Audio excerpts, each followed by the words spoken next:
Hey, good morning. Good morning. Jim Warren with TXAPA. Today's technical tip for today talks about temperature. Yep, temperature. Temperature is critical.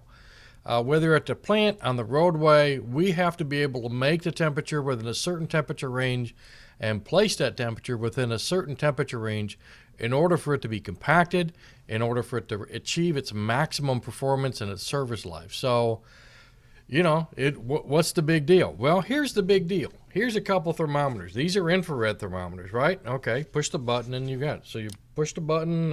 Sometimes you're doing these at work now.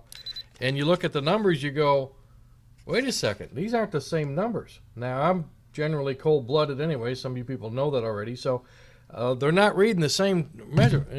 Well, wait a second. Well, let's just use a dial thermometer. I've got long ones and short ones and digital ones and dial ones and big ones and little ones. But guess what? They're not reading the same numbers either. Uh-oh, we got a problem. Any measurement device has to be calibrated.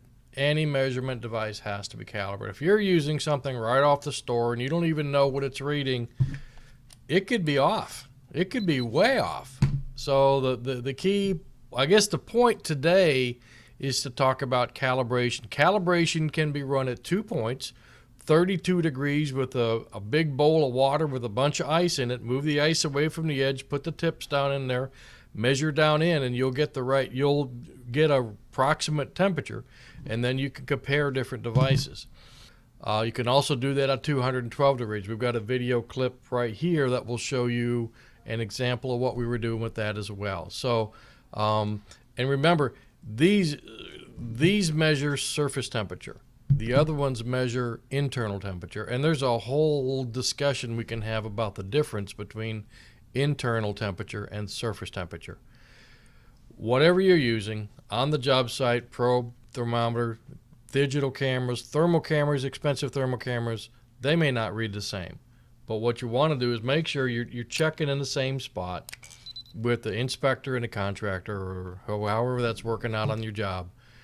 Make sure you know what your offsets are. Make sure you know what your numbers mean, and you've got some sort of calibration technique where you're checking just to make sure that thing is saying what it's saying.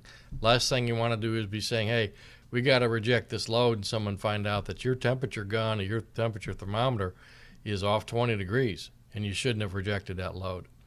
Same thing on the other side. So today's technical tip is to calibrate your thermometers. Check your devices against somebody else's just for a quick check, and be safe out there. Take care.